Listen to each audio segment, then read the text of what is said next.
The Sky and the Water. That's one of my favorite things. Like the moon in the bowl of wine. Wine is supposed to taste better if the moon is in it. Probably does.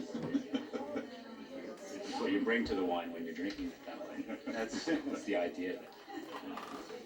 I was wondering if I could get you to sign your book for us. Oh, yes.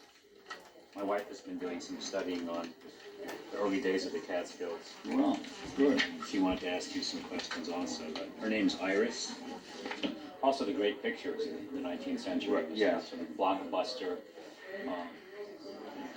panoramas of South America. Yeah. You Churches, papers. could wander through and pay a single admission to see one painting. That idea, yeah.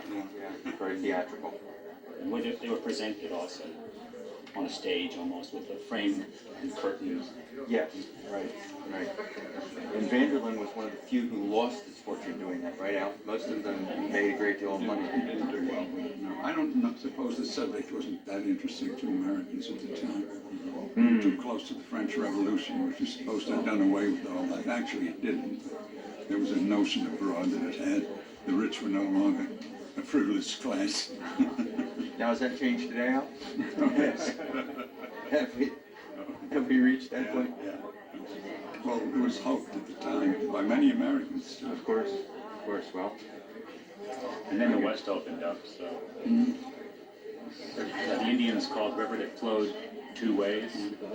Yes, but we didn't know what the Indian name was for the actual Indian. Well, Indians didn't name features of the landscape the way we do.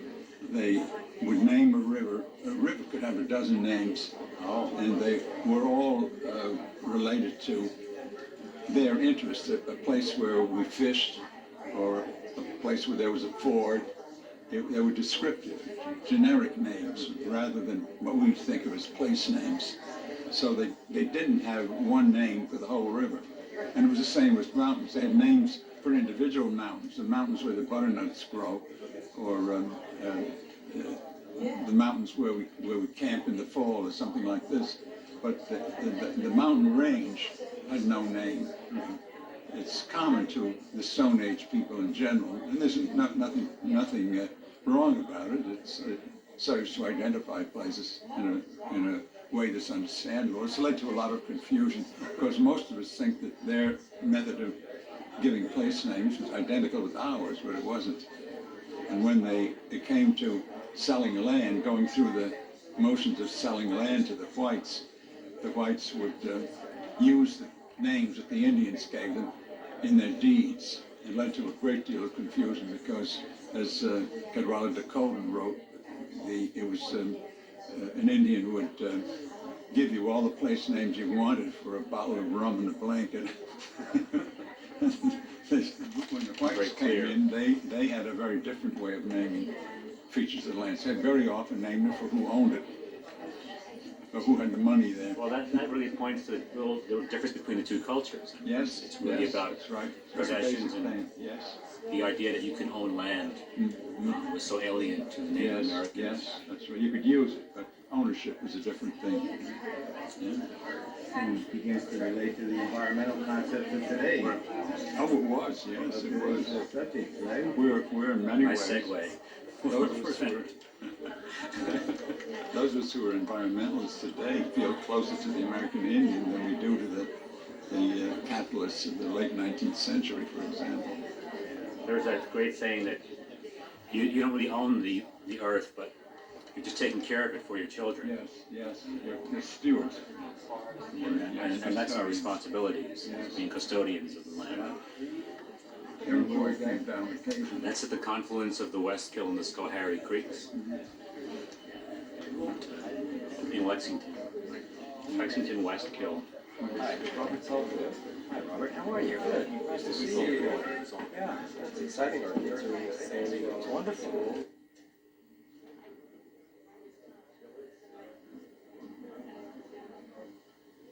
Well, I want to thank you all for coming today and sticking with us.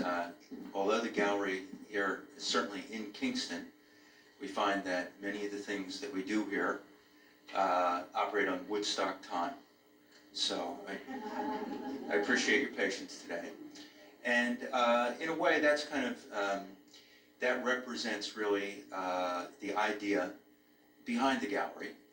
Those of you who have been to other talks have heard us mention this before, but Judy and I started the gallery, it's about, I always lose track whether it's 8 or 9 years now, I think it's about 9 years ago.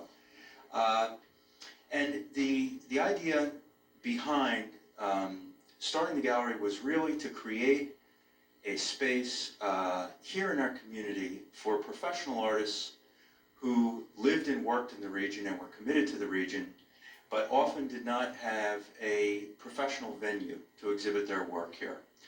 And we brought that concept to the WellCare Corporation, specifically Ed Ullman, who was the creator of WellCare, and to our pleasure, as a businessman, he embraced the idea. And that has really been at the heart of the success that we've had here, because this gallery has really been a marriage of the arts and the business community, where it is set up in such a way that we have tried to show the artists that we've exhibited the respect and concern for what they do, which often in commercial situations is not available to the individual. And at the same time, we have tried to keep in mind the pragmatic needs of a corporation. And I think that what has been the real key to the success is that there has been a respect on the part of both the business side and the aesthetic side for one another. And I'm taking the time to go through that today because I think that in many ways that's at the heart of the discussion today. We've invited 2 speakers that I'm sure all of you know, and I would say that they certainly are the supreme representatives of people in our community who have made a commitment, not only in their hearts, but also in their professions to living their concern for the environment and placing that at the center of their careers. So Judy and I used to say to people sometimes that all painting is really landscape painting, and that often gets people somewhat upset, but I think that what we all as human beings find ourselves sharing is that we are part of the landscape, and no matter how what our attitude may be or our approach to things may be, that's the physical fact that we all find ourselves living. And we think that this is an especially important time in our community, especially, certainly as things become more and more global and we're all more and more aware of that, we still find that there is more and more that needs to be done in our own communities. And I hope that the discussion today will raise some of those issues, and it's something that we can carry to the community in pragmatic terms, that the environment and the culture of our community is a very important part of the economics that we so often hear discussed. So I'd like to present 2 speakers today. We have with us Congressman Maurice Hinchey, who I would say practically needs no introduction, but I'll take personally the opportunity to thank for his commitment these many years to our environment.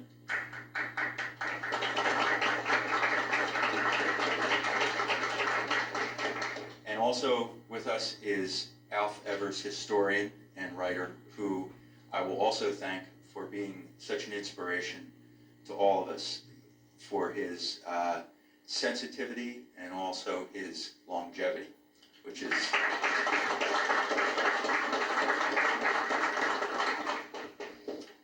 so. Without saying any more, I'd like to introduce Maurice.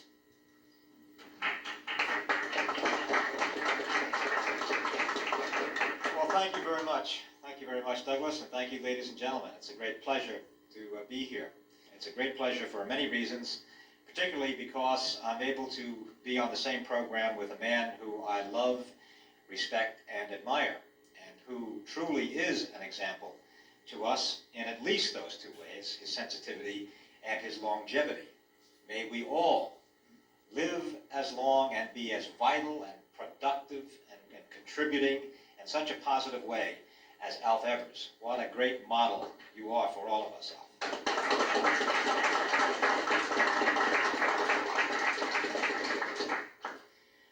I want to say some things about art and the environment, which is the subject of our meeting here today. Art is, in our time, I suppose, and as it has been in many other times, perhaps periodically regarded as something that is or is not for its own sake. We say art for its own sake. The idea is that a piece of art, a painting, for example, is a statement by the artist, and it stands or falls on its own. It is the artist's statement, and it is that we love it and appreciate it for that.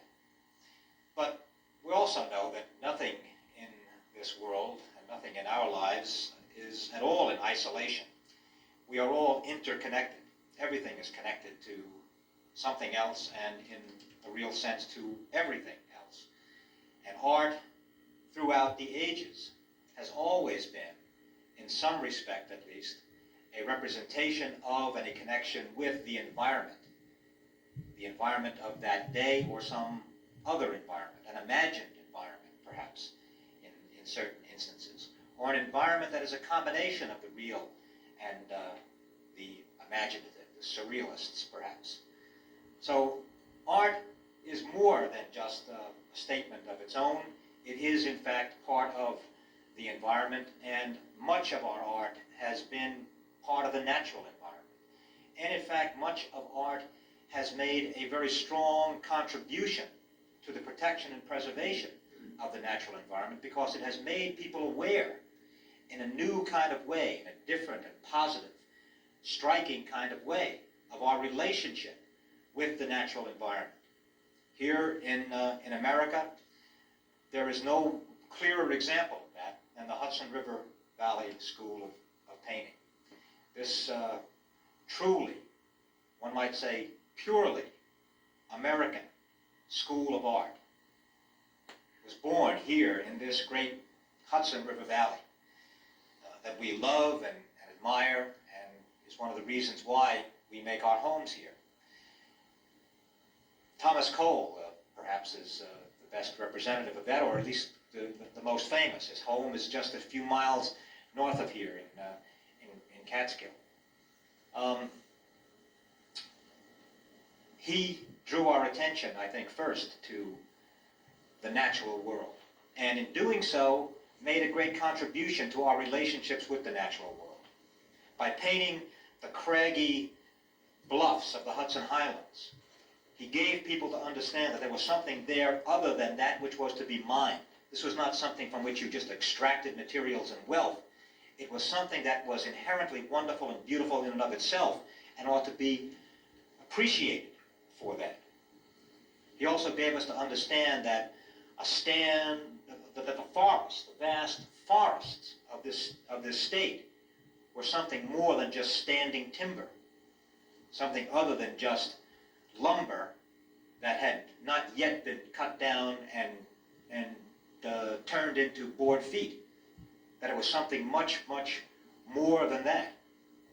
And that, in and of itself, was an amazing leap forward in the American understanding of the environment. Because the American relationship with the environment after all was that we found ourselves in this wilderness, and this wilderness was nothing more than something to be tamed. It was only over time that we began as a people to appreciate it for something more than something to be conquered. It was something that was beautiful to be appreciated and understood, and it was the artists who gave us that idea, who gave us that understanding. Frederick Church, I think it's Frederick Church, is it? Olana, I'm thinking of, yes. Frederick Church. I mean, here's a man that obviously walked in accordance with his own rhythm. One only has to take a trip to Atlanta to appreciate that, to see his understanding and appreciation for life and architecture and the intermingling of life and architecture. It was other Hudson River painters that left this valley and went out abroad in the land and began to paint other aspects of the American experience that also led us to a greater and more fully realized appreciation of the environment of the nation. It was the representation of such things as the Grand Canyon, for example, that finally in 1908 led to their being designated as a national park. Because prior to that, prior to the artistic depiction of the Grand Canyon, what the Grand Canyon was seen as was just an area to be mined, or in some respect to be dammed. One might use that word in two senses, actually. But and no one, only a tiny fraction of the population of our country, even today, has actually seen the Grand Canyon. In the early 1900s, hardly anyone who didn't live right there had seen the Grand Canyon, so no one could have an appreciation of it without having it depicted, without the artist's rendition, the artist's appreciation of it. And so that appreciation, that work of art, that laying down on canvas, the mind's eye view of the artist transposed onto that canvas and then duplicated and seen 10, 100, 1,000, 100,000, 1,000,000 times over by people all over, gave a new appreciation to a whole new group of people that never had seen it or never had the opportunity to appreciate it. That's true of Yellowstone, it's true of Yosemite. It's true that the great treasures of our country would not have been protected, perhaps not nearly as soon and as fully and completely as they have been, had it not been for the artist's interpretation and rendition of those magnificent vistas. So, to establish a relationship between the artist and the environment seems hardly necessary. The artist has done that themselves, himself and herself. They have done it repeatedly over and over again. And we see it here represented in this gallery in very magnificent ways. And we understand also that art is an important part of our culture. It's an important part of our history. It's an important part of who we are, what we are, as a people, as a species, really. Because the artist does many things, not the least of which is to hold up to us a kind of mirror by which we see and understand ourselves more clearly and more fully. It is an important part of life. It is an extremely important part of our economy, particularly here in the Hudson Valley, with Woodstock and all of the other areas where work is being done by artists in the various communities here. The work is done here very often, and then it is taken someplace else and shown somewhere else, in Manhattan or some other place, some other venue where there are larger numbers of people. But so much of the important artistic work that is going on in our country right now is taking place right here in the Hudson Valley, in Ulster County, in the Catskills, and in the surrounding regions. And so we celebrate that here today, and we appreciate it and recognize it. And we do so with all of you who are here, and I think particularly, although